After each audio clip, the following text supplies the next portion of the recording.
இனிய காலை வணக்கம் அன்பான நண்பர்களே. உடம்புங்கிறது ரொம்ப முக்கியம். பாயிண்ட் நம்பர் 1 நோட் பண்ணிங்க.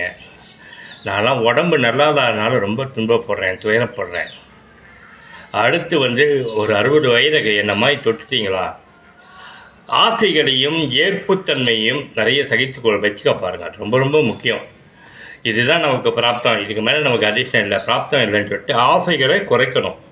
ஏற்புத்தன்மைனா நடப்பதை அப்படியே ஏற்றுக்கக்கூடிய பழகக்கூடிய தன் மனோநிலையை வளர்த்துக்கணும். இது பாயிண்ட் நம்பர் 2.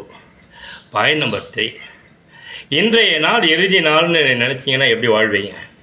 நைட்டு 12 மணிக்கு சாக போகிறீங்கன்னா உங்கள் மைண்ட் இப்போ எப்படி இருக்கும்? என்னெல்லாம் உங்கள் மனசுக்கு தோணுதோ, பிடிச்சிருக்கோ எல்லாத்தையும் என் லைஃப்பை என்ஜாய் பண்ணுவீங்கள்ல, சிரிச்ச முகத்தோடு இருப்பீங்கள்ல. சில பேர் வேணால் ஐயோ சாக போகிறேனேன்னு துக்கமாக இருக்கலாம். ஆனால் மோர் தென் எல்லாருமே ஃபைன் டியூன் ஆகி ஒரு உலகம் வாழ்வீங்கள, அந்த மாதிரி வாழ பாருங்கள். ஓகே.